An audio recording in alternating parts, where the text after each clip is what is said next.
Trump was on fire these last 2 weeks. President Trump has barred countries for U.S. travel.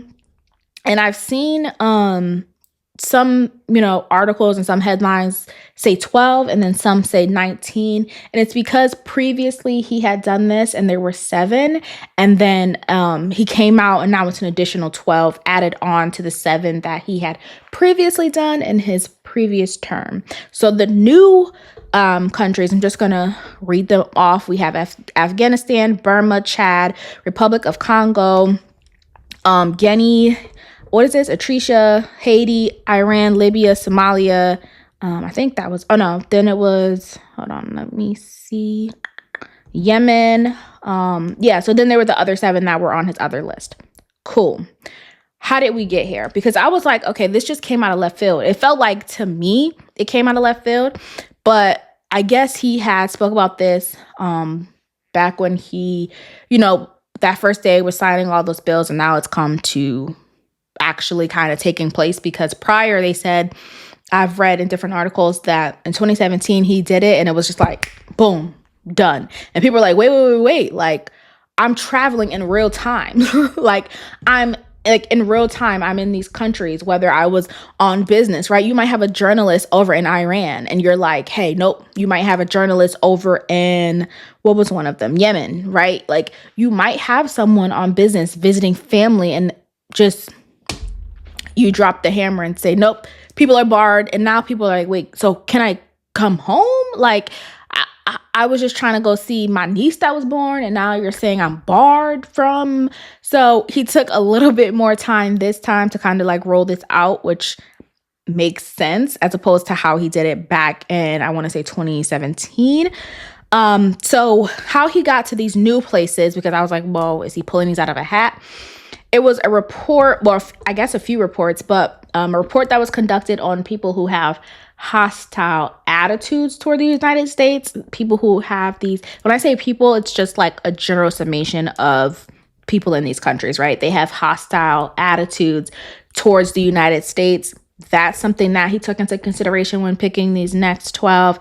Also a report of visas overstays of tourists, business visitor, and students who have arrived by air and sea. So basically, if you came here and you spent a little too much time, he was like, yeah, nah, let's put them at top of the list, because why are y'all staying here so long?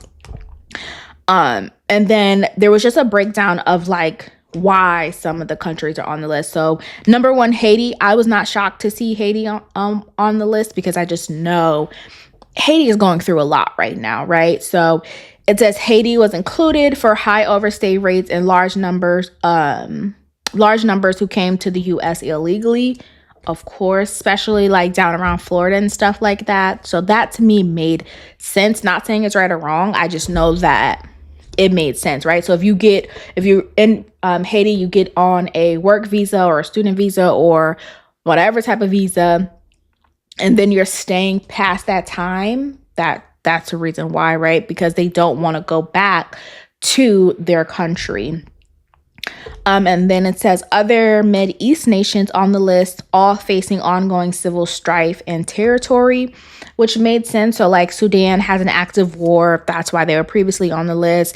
Yemen's war is largely stalemated, but it's still obviously there's some strife. So they're on the list.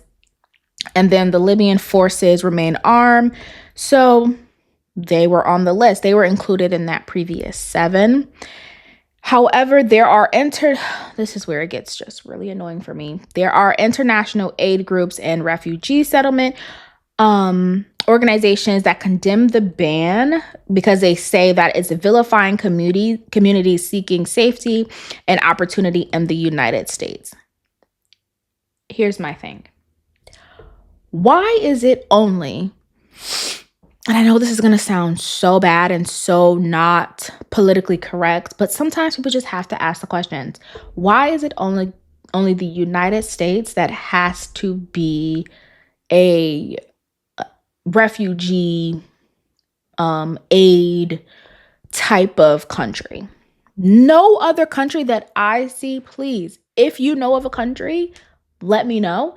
But it seems that the United States is the only country where it's like everyone is like, no, you must open your doors and accept these people.